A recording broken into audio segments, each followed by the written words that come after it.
Hey Gearheads, and welcome to Garage Talk. I'm Corey. I'm Holly. Back there is Tucker. Yep, that's me. And I have been desperately waiting on this vehicle to show up for us to test because ever since they announced it, I've thought maybe it's our Jeep Cherokee Trailhawk replacement.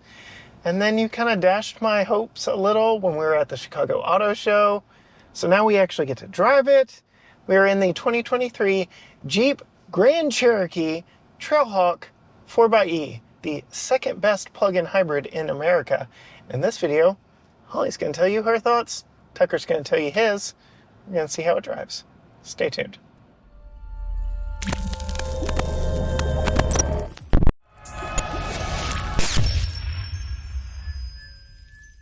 All right, Holly, so we've had this for just over a week. I've gotten red dirt all inside of it from my off-road adventures, but if we bought this, it would probably be your vehicle growing up a little from your Cherokee Trailhawk, since they quit making those, may they rest in peace. What have been your impressions thus far with the Grand Cherokee?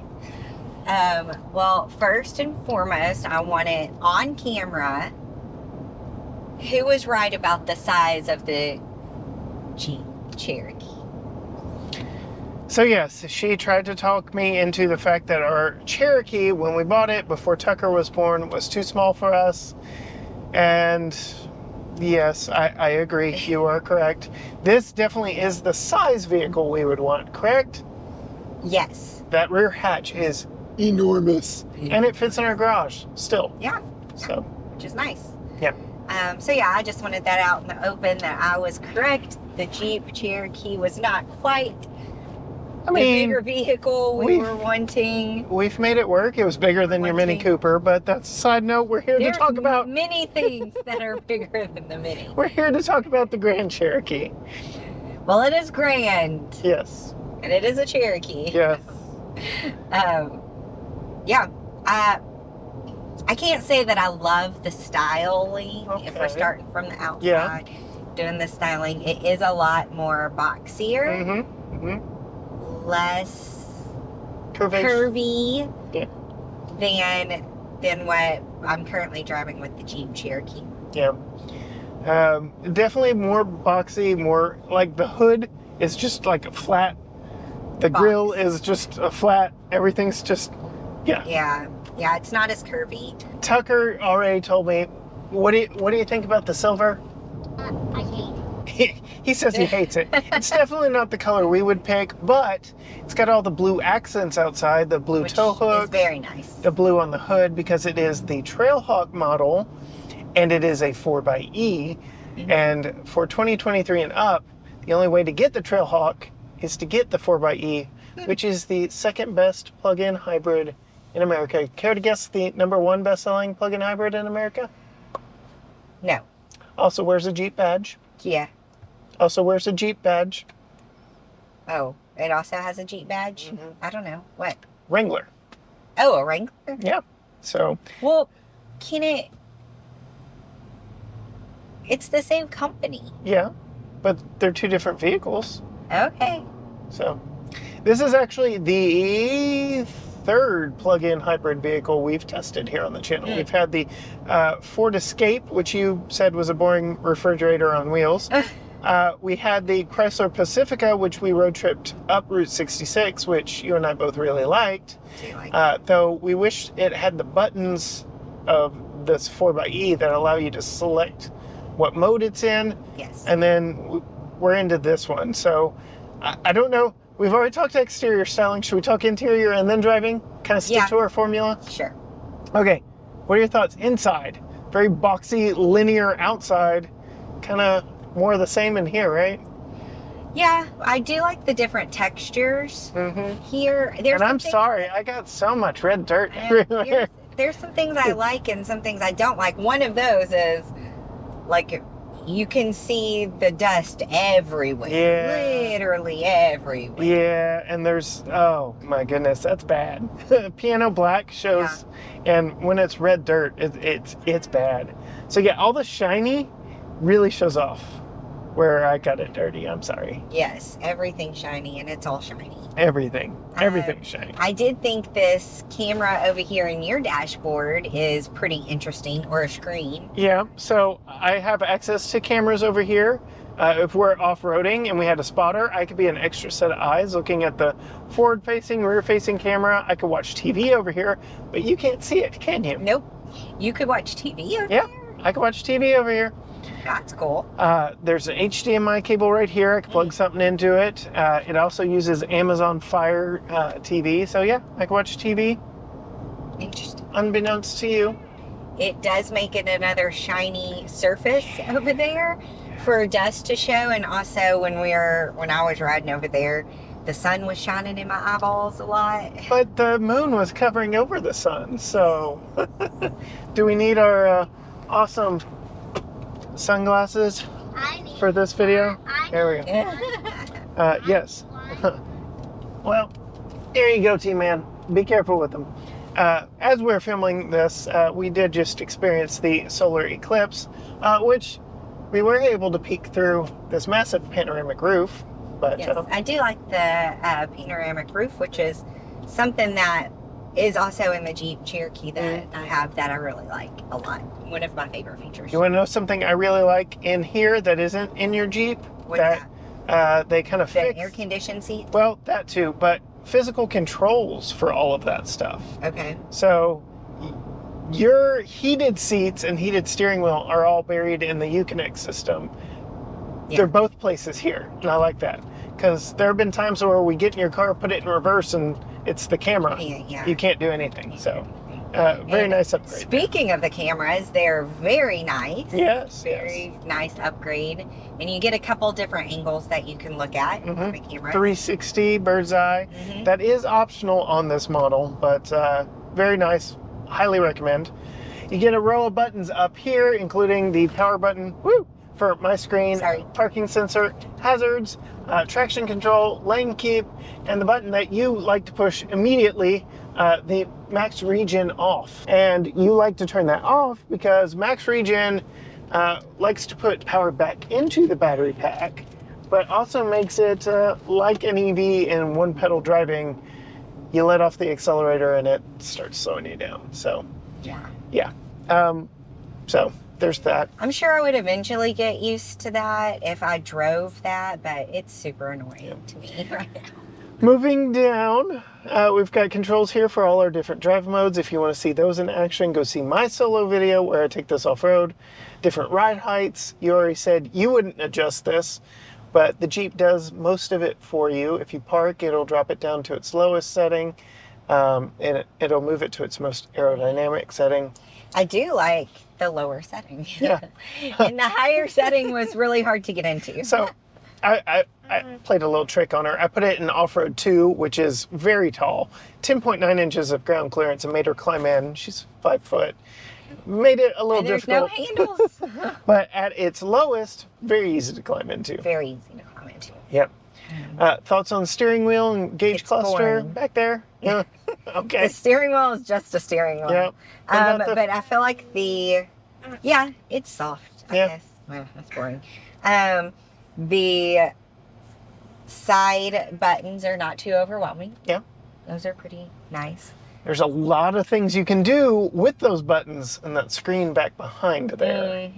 And I know you're not a fan of full digital gauge clusters. It's not my favorite. But we've got a night vision camera that we can do. We can see our driving assistance tech. We can see all kinds of crazy stuff over there. But interestingly enough, in this model, no head-up display. I was surprised by that too. Storage, we've got dual level storage in here. I do like the dual level storage and the belt. Yeah. Velvet thing. But the holes are a little small. Yeah. Both of them. Yeah. That is one thing that I'm surprised about, is that I wouldn't say they've utilized the storage space as well as I thought they would in a vehicle this big. Yeah. Well, especially like your Cherokee, the center console feels like it's so long. Very. This feels like so short. So, I don't know. Also small. I think it may be because of how they did this portion right here. They kind of pushed anyway. Yeah. I don't know, but with as big as this vehicle was, I was definitely expecting a little bit more nooks and crannies and places to put things that I just don't really feel like you get very much out of. Door storage, door handle storage, felt lined glove box that is damped. Now we'll get to the window sticker here in a little bit. Tucker has rear air vents back here on the back of the center console, and there's a little bit of storage on the back of the center console for him. Fold down center armrest.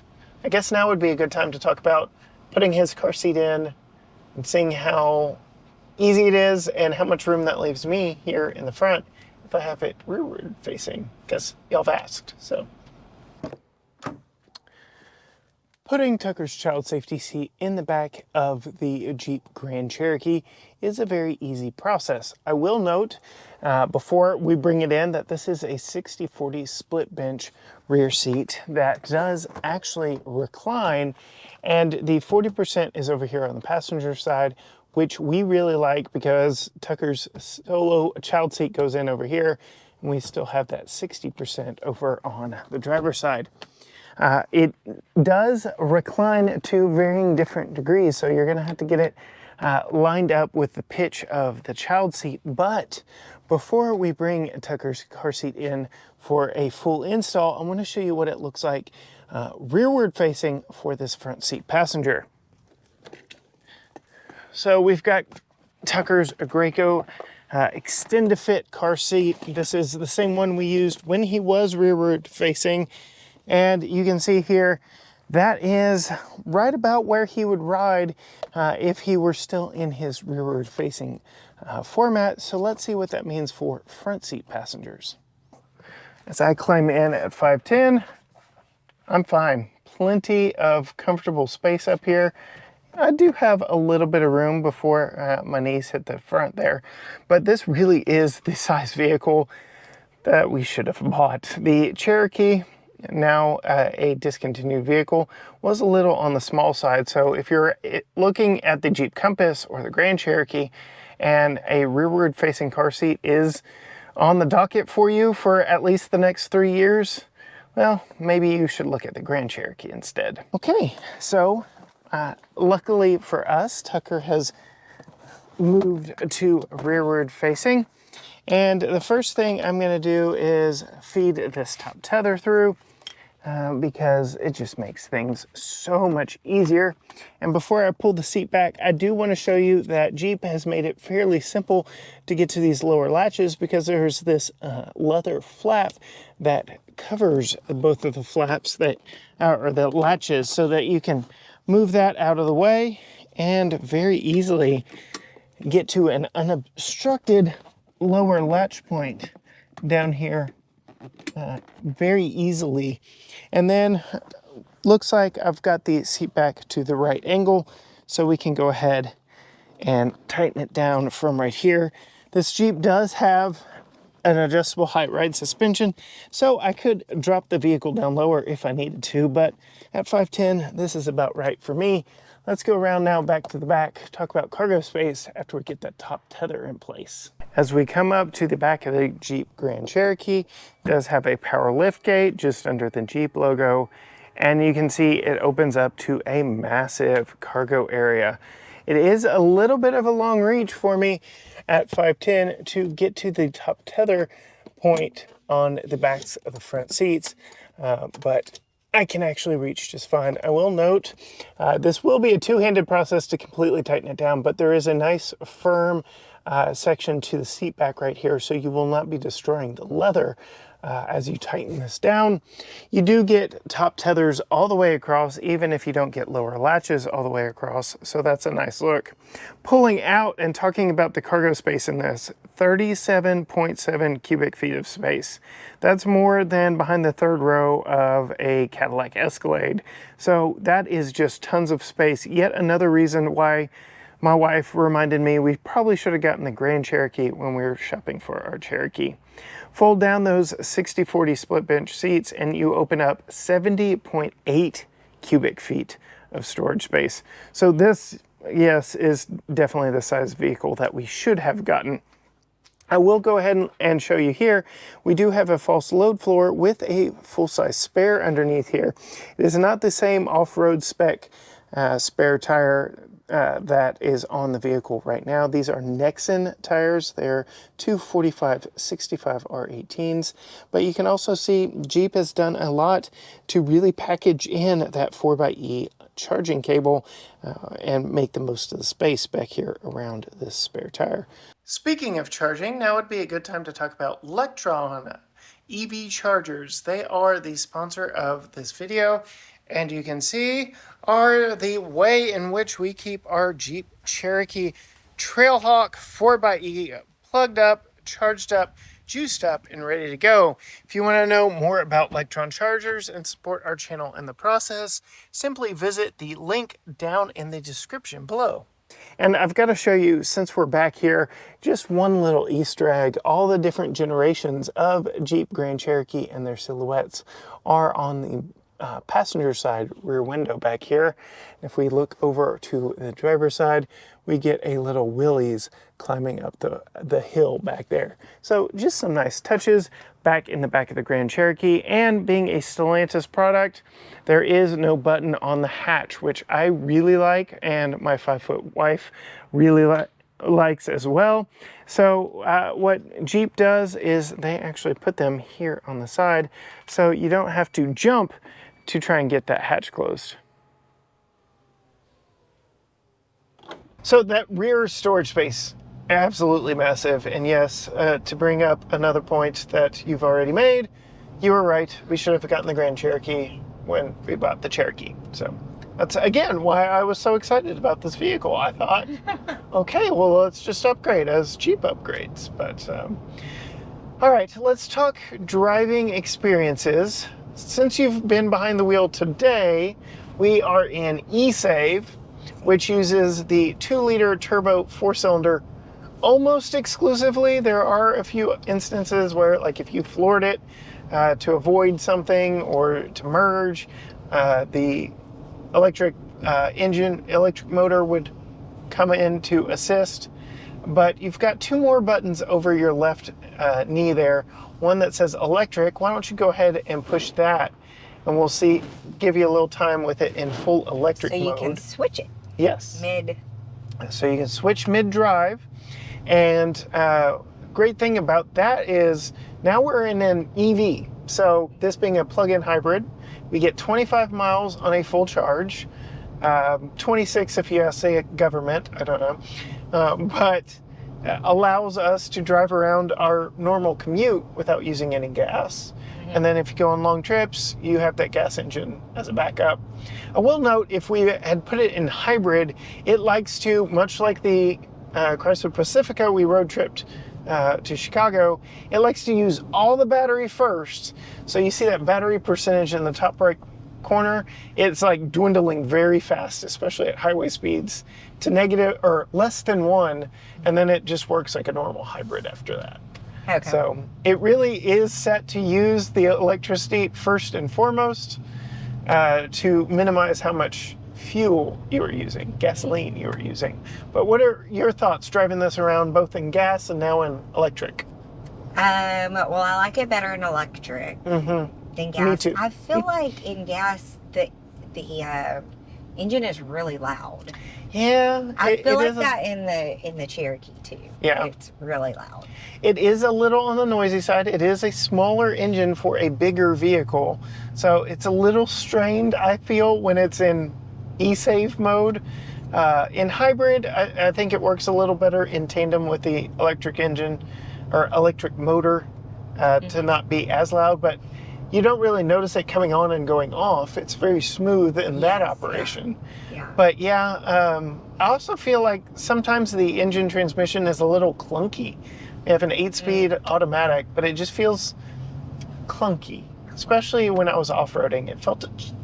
It was much better in electric mode than anything else. Yeah, in the electric mode, I like it. I'll say, as far as driving impressions, something that I have felt driving it is that the steering wheel is really tight. And I feel like it's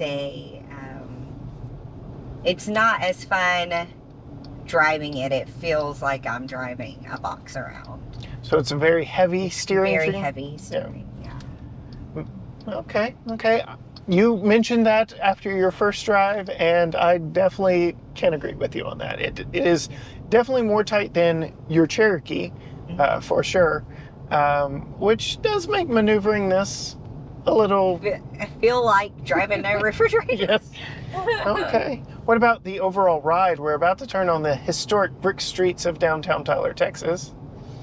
The overall ride has been okay, but I haven't been like on bumpy roads. Yeah. So this test, we're actually going the back way, backwards from how we normally go.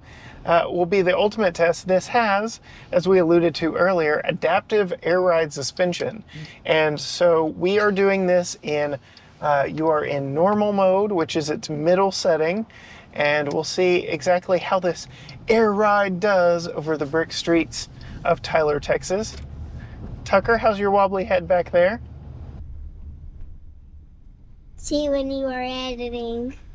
I always have to wait until I'm in the editing booth to see what Tucker's wobbly head is. I guess the real test will be once we get through this stop sign. We've got these decommissioned railroad tracks and our normal starting off spot.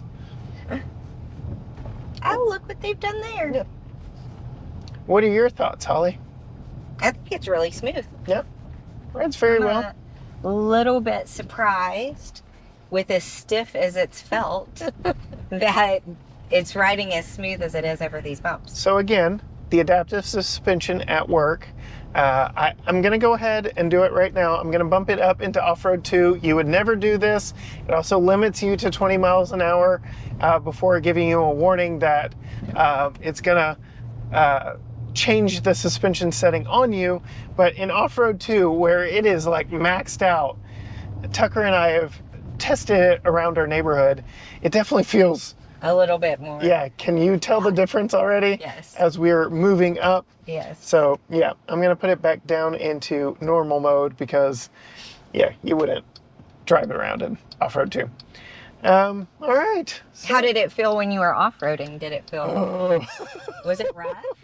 Clunky? Yes. Off-road 1 with the sway bar disconnect is the sweet spot. But to find out more, that's a very detailed question. Go see my solo off-road review. But yeah, any other thoughts before I pull out the window sticker? This one does feature one of our favorite features in cars, which is the rear sunshades. Rear sunshades on the windows. We really like those. So. Yep, that is part of an option package that I highly recommend for parents. The built-in ones work so much better than the suction cup ones. Yeah. Even though Tucker now is of the age where he always wants this down. But you live and you learn. Any other thoughts? Lots of power in this. USB-A, USB-C, everywhere. Nope. Jeep does it well. All right. Heated and ventilated seats. Yeah, very nice. Heated steering wheel, very nice. Care to guess? I'm going to say it's probably more than I would pay. 75. Fairly close. I'm getting good at this. 73,125 as this one sits. This is a 2023. They are relatively unchanged for 2024. Different colors optioned or not optioned. But yeah, I do believe it is eligible. Check with your dealer for federal tax incentives being a plug-in hybrid. But I will say the fuel economy on this, gas only, it's rated at 23 combined. And it's rated at, if it matters to you, 56 mpge, which that's kind of a bogus claim, but yes, the government says 26 miles on a full charge. We've seen 25, so I'm going to go with 25. Yeah. Care to know my thoughts on the price? What are your thoughts on the price? I think it's about 10 grand too expensive. Yeah. Yeah. So on this one, being that it's the Trailhawk and a 4xe, you're paying for a lot in the off-road space with the adaptable suspension, underbody protection. It's not really an off-roading vehicle on the inside. Go see my solo review. And then with it being a 4xe, you're paying not only for the gas engine, but the electric motor as well. So you're paying for a lot of things This is an odd proposition for me. Personally, I feel like they used to, for 2022, they offered a gas-powered version, which I would have preferred, with a normal suspension, which they didn't offer, but that would be how I would spec a Trailhawk. Give me just a old school regular suspension with a gas engine. I'd be happy. Save 10 grand. We're good, off to the races. Me personally, I would skip the Trailhawk trim. As excited as I was, being that we're owners of another Trailhawk. That we really like. Yeah, I would skip this trim, honestly. I would either go lower or higher.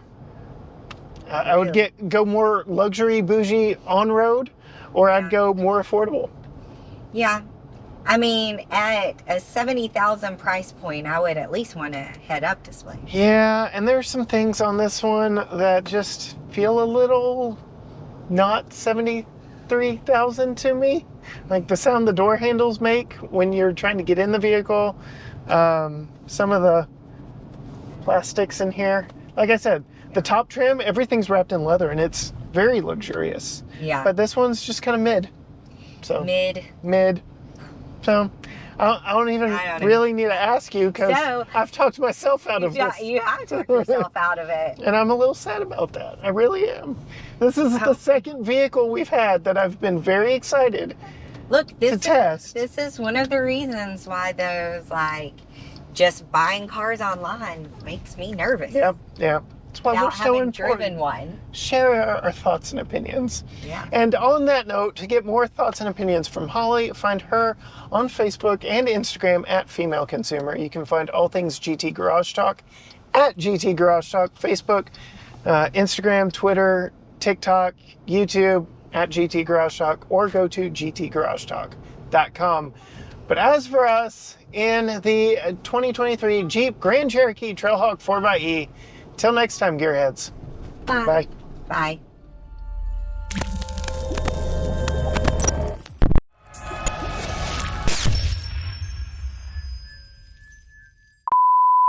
You ready?